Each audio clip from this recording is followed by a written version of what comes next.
Father, we thank you that we can gather today, even remotely, Lord, in the name of Jesus. Lord, we take from the words of the book of Psalms, chapter 89, 15, where it says, "Blessed are those who have learned to praise or acclaim you, who walk in the light of your presence, Lord. They rejoice in your name all day long. They celebrate your righteousness. For you are their glory and strength, and by your favor you exalt our worship." So God, we come to you and we exalt you first of all. We lift your name on high, for there is none like you, God. There is none like you.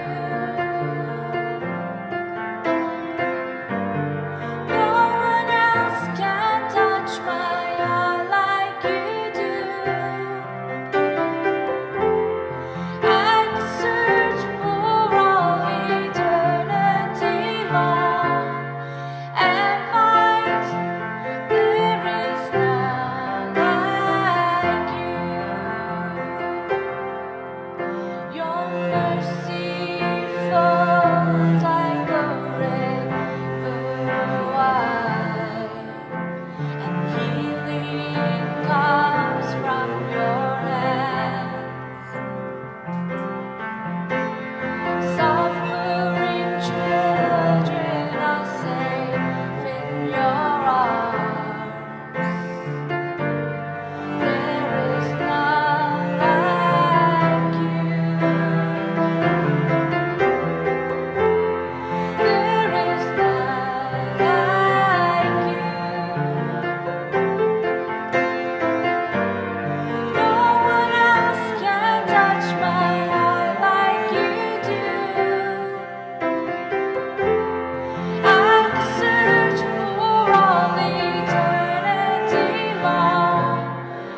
my prayer in the desert. When all that's within me feels dry. This is my prayer in my hunger and need. My God is the God who provides. This is my prayer in the fire, in weakness or trial or pain. There is a faith proved of more worth than gold, so refine me, Lord, through the flame. And I will bring praise, I will bring praise. No weapon formed against me shall remain. I will rejoice, I will declare, God is my victory and He is here. Hallelujah. God is good. This is my prayer in the battle, when triumph is still on its way. I am a conqueror. I am a conqueror and co-heir with Christ, so firm on His promise I'll stand. Let's bring in praise. And I will bring praise, I will bring praise. No weapon formed against me shall remain. I will rejoice, I will declare, God is my victory and He is here. In every season, God, in the mountaintops and in the valleys. All of my life, in every season, You are still God. I have a reason to sing. I have a reason to worship. All of my life, All of my life, in every season, You are still God. I have a reason to sing. I have a reason to worship. all of my life, All of my life, in every season, You are still God. I have a reason to sing. I have a reason to worship. this is my prayer. This is my prayer in the harvest, when favor and providence flow. I know I'm filled to be emptied again. The seed I receive I will sow. Everyone, welcome to our remote service for this weekend. I hope you're warm at home, safe. On Thursday night, we decided to pivot to remote just so that we know everyone's safe. No one is in danger driving in, things like that. So we hope in this interruption, the Lord will speak to you a word of encouragement. And this week, Dr. Rick Warren, the author of The Purpose-Driven Life, will give us a word about New Year resolutions, drawing from the life of Moses. A really powerful message. And we hope that it really changes our direction and perspective as we continue to move into this new year. So I'll see you back here just in a moment for ministry time. One of the greatest gifts that God has given you is the freedom to choose. It's what makes us different from animals. You have a free moral choice. Now, the problem is, what is our greatest gift is also our greatest curse, because we make stupid choices a lot of times. We make dumb choices. Every choice I make is not a good one, and neither is yours. And so we often waste that power that God has given us. Now, every year in January, people make new choices, which they call New Year's resolutions. The problem with New Year's resolutions is we usually make them about trivial issues, not the most important things in life, and then we try to accomplish them by willpower. And if you set some New Year's resolutions, you try to accomplish them by willpower, I give you to about the end of February, because willpower doesn't last. It's good to get you started, but it doesn't last. And pretty soon you get tired and you give up and you stop that habit, that commitment, that new thing you're trying to do. You need more than simply willpower. We're going to talk about that today. Now, to resolve, the verb resolve means to decide. It means to settle, to determine, to purpose. You have a purpose for your life. And the word resolution, like a New Year's resolution, means a firm determination to do something. What I want us to do is look at the 4 most important resolutions you can make in your life. These are life-shaping resolutions. What I'm going to share with you today, if you will make these 4 resolutions and depend on God to help you, your life will radically improve. Not just this next year, but the rest of your life. The rest of your life will become the best of your life. These 4 resolutions will transform you. They will make your life so much better if you'll focus on these. And they come to us from the life of Moses. Now, Moses is the greatest man in the Bible, or at least the greatest man in the Old Testament. Moses is the guy who led the Jews after 400 years of slavery to freedom. He challenged the greatest nation in the world, at that time Egypt and Pharaoh, and set 1 million people free. Moses is the guy that God gave the 10 Commandments to. Moses is the guy who wrote the first 5 books of the Bible: Genesis, Exodus, Leviticus, Numbers, Deuteronomy. Why did God use this guy in such an amazing way? Because Moses made 4 resolutions. He made 4 choices that altered his destiny.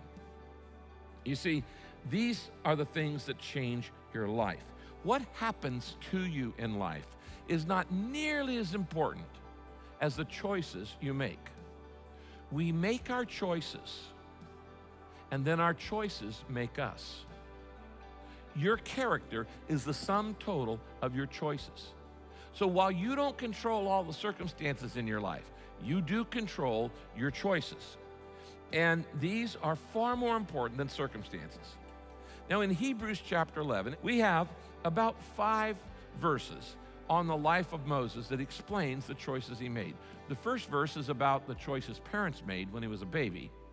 And then the next 4 verses are about the choices that Moses made. And if you will make these same choices, you will benefit dramatically for the rest of your life.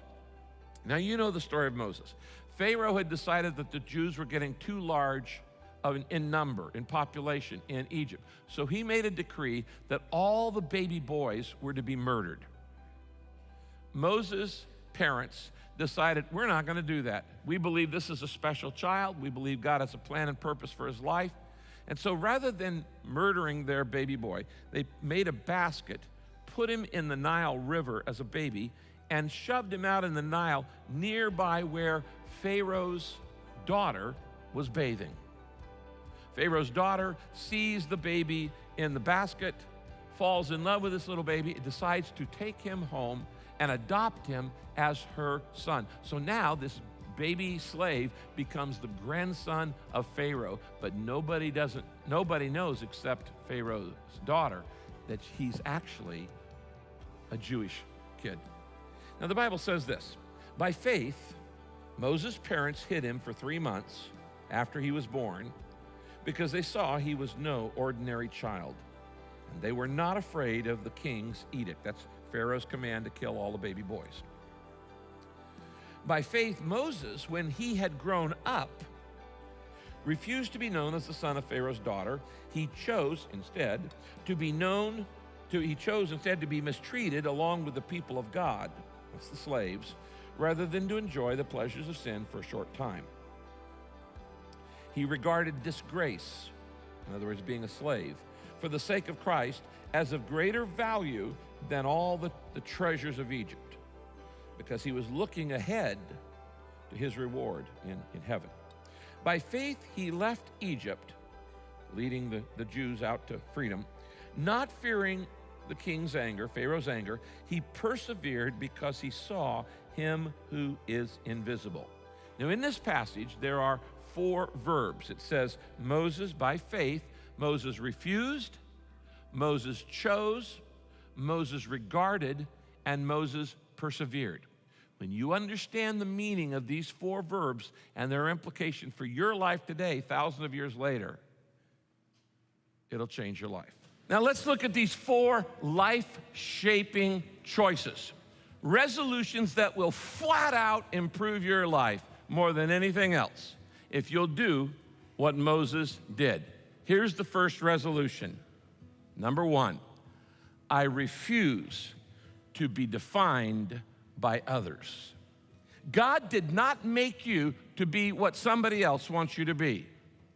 God didn't make you to be what your parents want you to be, what your girlfriend or boyfriend wants you to be, what your wife wants you to be. God didn't make you to be what your boss wants you to be, what your peers want you to be. God made you to be you. Now, this is the first issue Moses had to deal with. Verse 24, Hebrews 11. By faith, Moses, when he had grown up, and this is a mark of maturity, refused to be known as the son of Pharaoh's daughter. Now, Moses has an identity crisis, as I just explained to you earlier. He's born a Hebrew slave, but he's raised Egyptian royalty, the grandson of Pharaoh. And as he grows up, he's got to decide, who am I? I mean, really, who am I?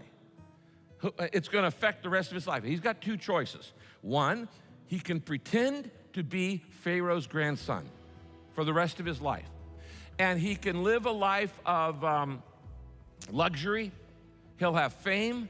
He'll have fortune. He'll have all the pleasures he could possibly want in the world. He'll be a celebrity. He'll have power. He'll have prestige. He'll have status. And one day, he'll be the most powerful man on the planet as Pharaoh of Egypt in its heyday. Or he can admit who he really is. He's Jewish. At that point, they're going to kick him out. He's going to go live with the slaves the rest of his life. He's going to be disgraced. He's going to be humiliated. He's going to live a life of pain and sorrow and drudgery the rest of his life. Now, which one would you do? I mean, when you think about that. Moses refused to live a lie. He's a man of integrity. Most people are living lies today. They're trying to be people they're not. You're trying to impress people about things that really just aren't true in your life. And that causes enormous tension in your life. He insisted on being who God made him to be against all kinds of peer pressure. Now, here's my first question for you. Who are you letting determine your identity? Your friends? Your parents? Your family? Some of you have parents, they died years ago. You still hear their voices in your mind. You're trying to live up to their vision for your life. Some of you are trying to live out what some ex-husband or wife said to you, and you're trying to prove them wrong. You're letting them control your life. Some of you are trying to impress people. You're living a life of culture. Keep up with the Joneses. Impress people, social media, what culture says. Your spouse says, what the competition says. Let me show you some verses from the Bible. Romans chapter 12. Don't let the world around you squeeze you into its own mold, but let God remold your mind from within so that you may prove in practice that the plan of God for you is good. But you don't know the plan of God if you don't deal with this, where you say, I'm going to refuse to let the world squeeze me in its mold. I'm not going to let other people define me.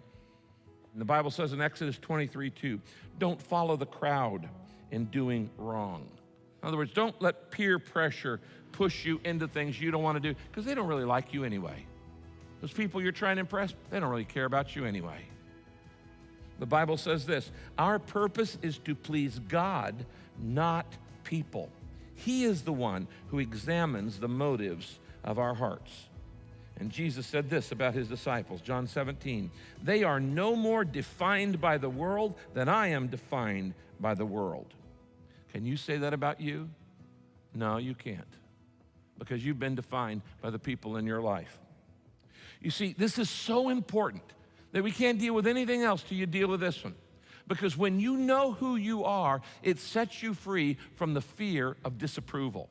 And most people are scared to death of criticism and rejection and disapproval. Because it's one of the two things. Envy says, I must be like you to be happy, and people-pleasing says, I must be liked by you to be happy. Both of them are wrong, and both of them will keep you from fulfilling the life God intended for you to live. You have to say, I'm going to resolve that I will refuse to be defined by other people. And I'm not going to let other people's approval or disapproval shape my life. I'm going to live for an audience of one. This is what Moses did. And your first life-shaping resolution is to say this: I resolve that no more will I let other people press me into their mold. I'm going to be what God wants me to be. I'm going to do what God wants me to do, and I'm going to fulfill the plan that God has for my life, not somebody else's plan for my life. Why? Because you can trust God. The Bible says this, Jeremiah 29, I know the plans I have for you, says the Lord. They are plans for good and not for disaster, plans to give you a future and a hope. Now, friends, that is real success. Real success, not phony, fake, artificial success. Real success in life is being exactly what you were created to be and nothing more than that. I want you, as your pastor, I want you to succeed in the rest of your life. But the only way you're going to do that is to be who God made you to be, not what other people are pressuring you to be, not what they want you to be. Being who God wants you to be. I refuse to be defined by others. Second, the second resolution that you need to make in life to be all that God wants you to be, a life-shaping choice is this. I choose short-term pain for long-term gain. Anybody who's ever played a sport knows this one. You gotta put out the effort, you've gotta practice, you've gotta work hard, you've gotta put out some sweat in order to play in the championship game. You just don't walk out and win the championship. No pain, no gain. If you're gonna be good at anything, you've gotta put out short-term pain for long-term gain. That's not just true in sports, it's true in finances. It's true in relationships. I have a good marriage, but I worked at it. Kay and I have worked at it hard for years. It didn't come easy. Nobody just has an easy relationship. You gotta work at it to make your marriage work. It takes work to make it work. So you put out short-term pain for long-term gain. Am I grateful for the marriage I've got now? Are you kidding me? I'd pay $1 million. It's incalculable what my marriage is worth to me. But it wasn't always that way. We had to put out short-term pain for long-term gain. Why is this resolution important in your life? Because most of the problems in your life come from your inability to delay gratification. Everything in society teaches us, I want everything, and I want it now, and I want it free, and I want it easy. Well, life isn't that way. So every problem in your life comes from your inability to put off the pleasure in order to get it, a longer amount of it later on. I want it now, I want it free, and I want it easy. Would you agree with me that usually the right thing to do is not the easy thing to do? Everybody agree with that? The easy thing to do is typically the wrong thing to do. The right thing to do is usually the hard thing. It's the painful thing. When somebody hurts me, the easy thing is hurt them back. The right thing to do is forgive them. That is not easy. That is not painless. It's painful to forgive. I don't want to let it go. I don't want to forgive them. I want to carry a grudge. The right thing is often the hard thing to do. Now here's what happened with Moses. He made a choice. Verse 25, Moses chose to be mistreated. That's painful, along with the people of God, as a slave, rather than to enjoy, in the palace of Pharaoh, the pleasures of sin for a short time. You know what I love about the Bible? It always tells the truth. It doesn't gloss over anything. In that verse it says, rather than to enjoy the pleasures of sin for a short time. Sin is fun. Pleasures of sin for a short time. Sin's fun. Even the Bible admits it. Sin is fun. Nobody would do sin if it were painful. We do sin because it's pleasurable.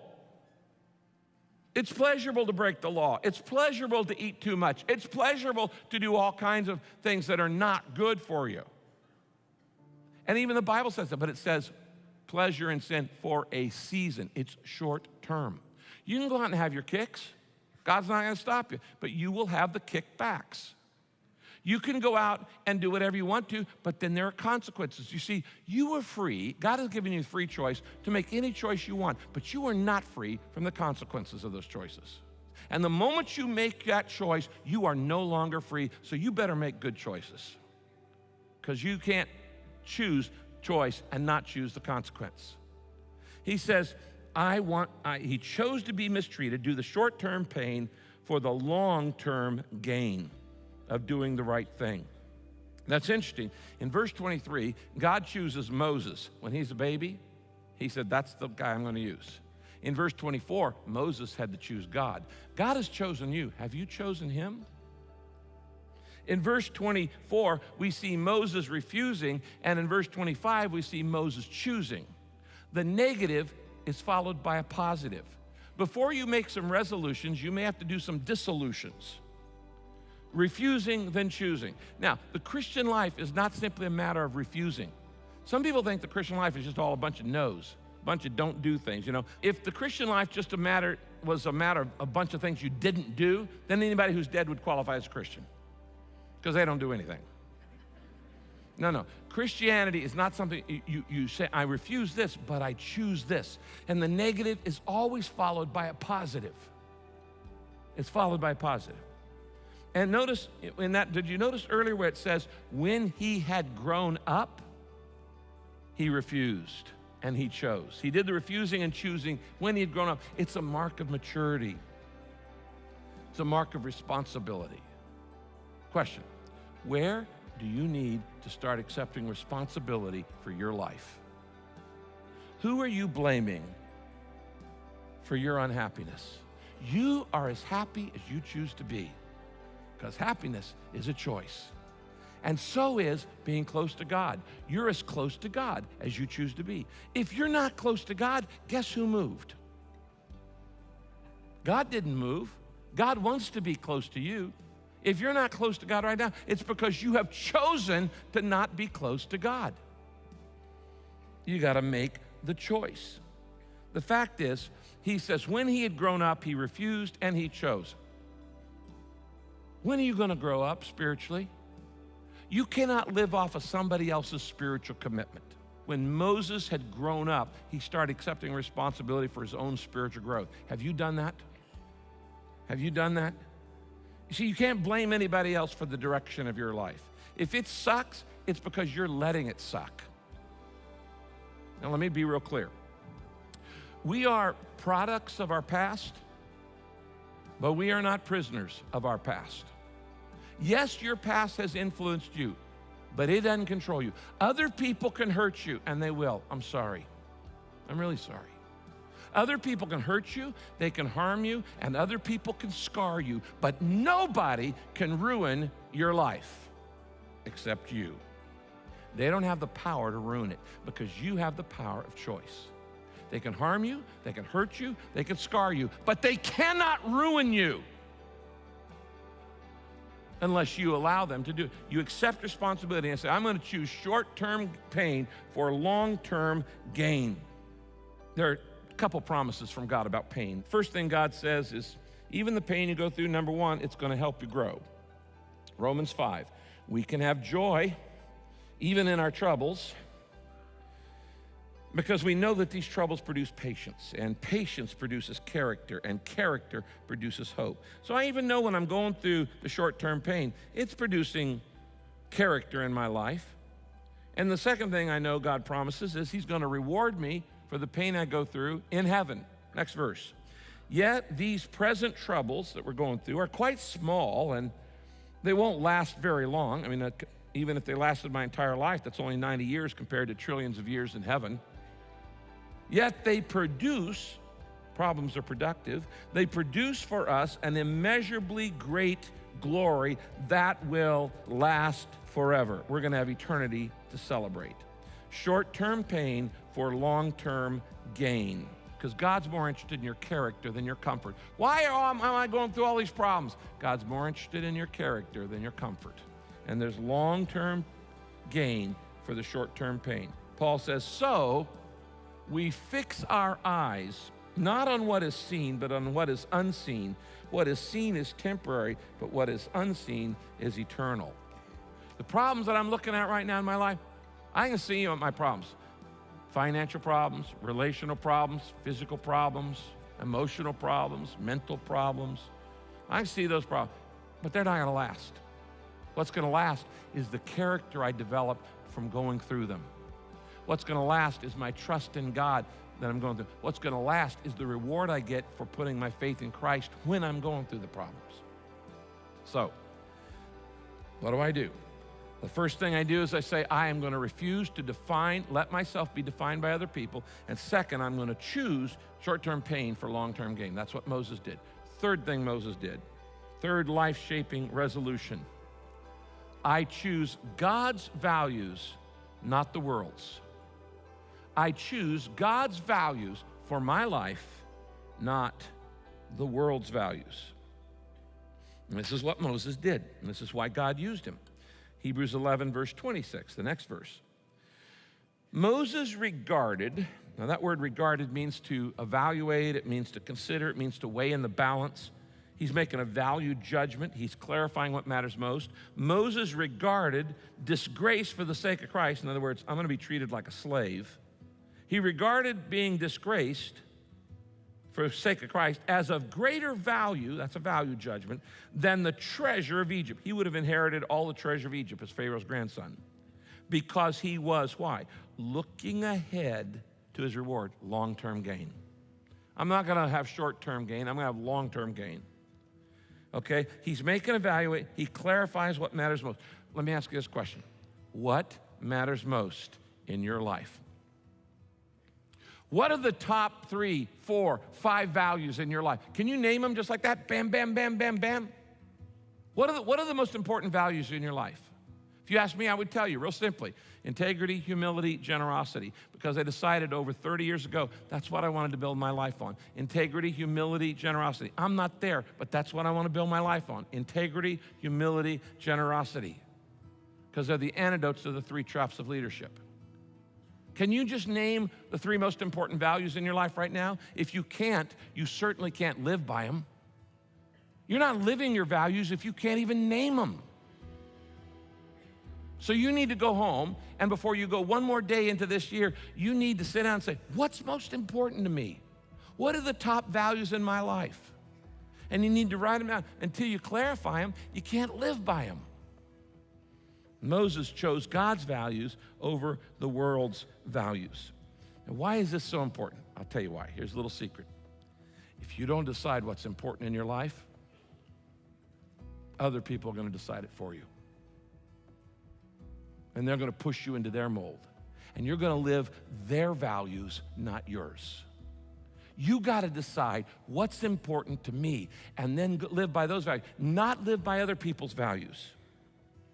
Now, Moses said, I'm not going to live by the world's values. What are the world's values? We see them in these 3 verses. In verse 24, we see the world values popularity, power, and prestige. In verse 25, we see the world values pleasures, the pleasure of sin. In verse 26, we values possessions, the treasures of Egypt. Moses walks away from the very thing we spend our entire lives trying to get. We want the world's treasure, we want the world's pleasure, and we want the world's measure of success. Moses walked away from it all. You know, what we would say, I want to look good, I want to feel good, and I want to have the goods. I want to be famous, I want to be rich, and I want to have fun. That's the world's value system. Pleasure, passion, position, popularity, possessions. It's ironic. By Moses' standards, he had it made. In the Pharaoh's house, he would have all of these things. There would be nobody else wealthier in the world, nobody else more important, and he walks away from what we call the American dream. He walks away from what most people spend their entire lives trying to get. Why? Because he knew it wouldn't last. The Bible says this, 1 John chapter 2, the world and everything that is in it that people desire is passing away. But those who do the will of God live forever. That's long-term gain. So the wise way to live is to live not by the world's value system, but by God's value system. What does God value? Well, these verses of Moses tell us the three things God values. Number one, God's purpose is more valuable than popularity. God's purpose, doing God's purpose for your life is far more important for your life than being popular. Number two, people are more valuable than pleasure. That's the second thing. Moses decides that freeing those slaves was far more important than living a life of luxury in Pharaoh's palace, verse 25. And he trades a royal lifestyle in order to help the neediest of the needy slaves. Number three, peace of mind is more valuable than possessions. You could have a house stuffed full of possessions, and if there's antagonism and anger and disappointment and discouragement in the house, peace of mind is far more valuable than possessions. And where do you get peace of mind? From doing the will of God. Now, there's a fourth life-shaping choice that Moses made. It's a fourth resolution, and it is this. Number four, I choose to live by faith rather than by fear. If you will make this resolution and you'll keep it, it will change your life dramatically for the rest of your life. You stop living in fear and you start living in faith. Verse 27. By faith, Moses left Egypt, in other words, with all of the slaves, not fearing the king's anger. That's Pharaoh's anger. You're going to live by one or the other. You're going to live by faith in life, you're going to live by fear in life. By faith, Moses left Egypt, not fearing the king's anger. He persevered because he saw him who is invisible. That's Christ. Now, Moses goes to the most powerful man in the world, and he says, you know these slaves that are building all your pyramids? I'm taking them. And we're all leaving. We're packing up, and we're leaving. And you're not going to have slave labor anymore. Let my people go. Now, Moses had every reason to be afraid because he's going up against the most powerful man on the planet at this point. Pharaoh's Egyptian empire is the most powerful empire on the planet at this point. Pharaoh in those days was considered a god. And whatever Pharaoh said, you had to do. If Pharaoh said, cut your right arm off, you had to cut your right arm off. If Pharaoh said, murder your wife, you had to murder your wife. If Pharaoh said, you got to drown your children, you had to drown your children. What he said was the law. And Moses comes and says, we're not going to do that anymore. I'm going to choose to live by faith, not by fear. We're leaving. We're out of here. Goodbye. And Pharaoh goes, you and who else? And Moses says, I'm not afraid of you because I report to a higher authority. And the closer you get to God, the less fear you're going to have in your life. The more further you get away from God, the more you're going to be filled with fear. The closer you get to God, the more you're going to be filled with faith. I cannot overemphasize the importance of faith for the rest of your life. The Bible says whatever is not of faith is sin. How many times did you sin this week? A lot, so did I. Because anything I did that wasn't done in faith, that I did in doubt, and I doubted about doing it, it was a sin. The Bible says without faith it is impossible to please God. How many times did you please God this week? See, God doesn't listen to your complaints. He listens to your faith. You want something to change in your life? Stop complaining, start believing. God is not moved by complaints. God is moved by faith. According to your faith, the Bible says, it will be done unto you. You get to choose what I do in your life. Now, here's the key.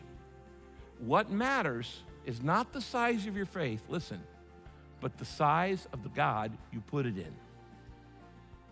A little faith in a big God gets big results. The key is who you put your faith in that makes the difference. See, everybody's got faith. Everybody has faith. Even an atheist has faith. You can't live in a world without faith. You use faith every day. It's just what you put it in. The key is to put it in Jesus Christ. You need to live by faith, not by fear. You need to go, I'm not going to let fear dominate my life. I am not going to let fear dominate my life. I'm going to be filled with faith. And I'm going to put that faith not in just myself. I'm going to put that faith in God. If you put your faith in somebody else, you are going to severely be disappointed because everybody's going to let you down eventually. The Bible says this in Galatians 2. No one can please God by simply obeying the law. Why? Because we're not perfect. We break the laws. So we put our faith in Jesus Christ. And God accepted us because of our faith. Have you done that? Have you put your faith in Jesus Christ? If you haven't, you need to do that. That's the first thing you need to do. You need to put your faith in Jesus Christ. Now, we all know that keeping resolutions is a whole lot harder than making them. Everybody agree with that? Yeah. So how do you keep these life-shaping resolutions? Number one, get support. You need to get support from a small group. You weren't made to go through life on your own. You need to be part of a small group that supports you in your goals, in your resolutions in life. It's like climbing Mount Everest. You can't climb Mount Everest on your own. You won't make it. You have to have a team to climb Mount Everest. You can't keep these kind of major resolutions. You won't keep them on your own. If you don't have some people in your life to give you support and give you energy to keep you going. You got to keep on having support. Here's what the Bible says in Hebrews chapter 10. Let us be concerned for one another and help one another. We want to help one another show love. We want to help one another do good. That's what groups do. Let us not give up the habit of meeting together. Instead, let us encourage each other. Number two, the other thing you need to do to keep these life-shaping resolutions, ask and expect God to help. Ask and expect. Expect is the prayer of faith. Expect God to help. Isaiah 50 says this, because the sovereign Lord helps me, I'm expecting him, I will not be dismayed. Therefore, I have set my face like a stone. That's resolution. I have set my face like a stone. That's commitment. Determined. That's resolution. Determined to do his will. And I know I will triumph. That's faith. I'm going to make it. Now, in that verse, it says two things. Focus on God, have faith in God. That's how you keep a resolution. You focus on God and you have faith in God. The Bible says about Moses, he persevered because he saw him who is invisible. You can only accomplish the impossible if you see the invisible. He's living in light of eternity. That's the only thing that's going to keep you on track. And my job as your pastor is to keep you on track, to keep you focused. So you ready to do this? Are you ready to make these 4 life-shaping resolutions that will change your life? Let's bow our heads for prayer. Dear God, as I begin this new life, I don't want to drift through the rest of my life. I want to move with direction and purpose. So today, like Moses, I want to commit these 4 life-shaping resolutions. First, with your help, I resolve to not let other people define me anymore. Say, me too, Lord. I resolve to not let other people define me. I want to be what you made me to be. Second, I resolve to choose short-term pain in order to have long-term gain. I want to do the right thing, not the easy thing. Third, I resolve for the rest of my life to live by your values, not the world's values, which aren't going to last. And finally, I resolve to live the rest of my life as best I know how, by faith and not by fear. I don't want to live by fear. I don't want a fear-driven life anymore. Now, Father, I realize that only by your grace and power can I keep these commitments. So, Jesus Christ, I put my total faith in you starting today. Jesus, I ask you to save me, empower me, and help me, guide me. I'm going to stop making excuses. I'm going to join a group or start a group where I can receive support. And I pray this in faith in Jesus' name. Amen. Yeah, so welcome back. What a powerful message from Rick.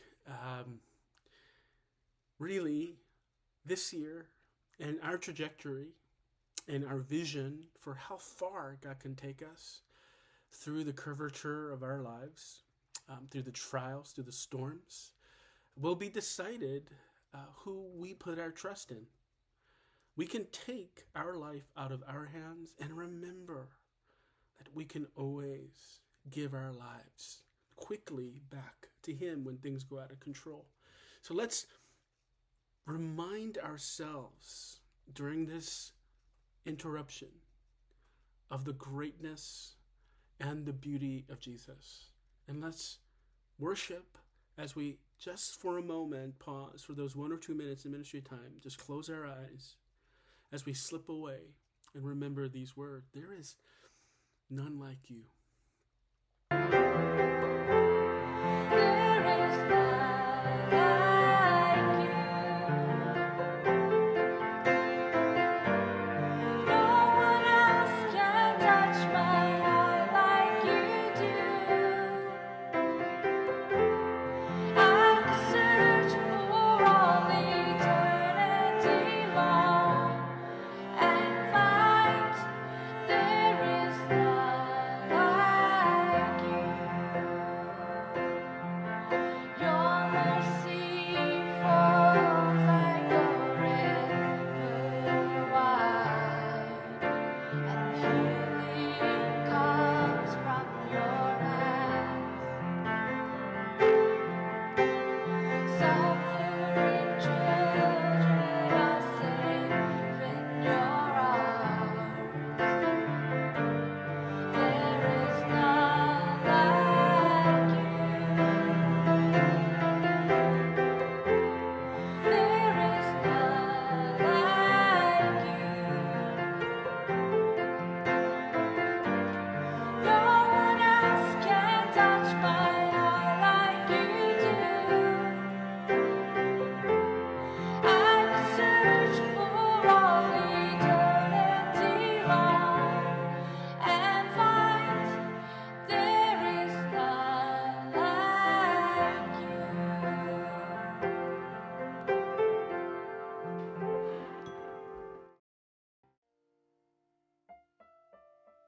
May the grace of the Lord Jesus Christ and the love of God and the fellowship of the Holy Spirit be with you now and forevermore. All God's people pray, amen. God bless you.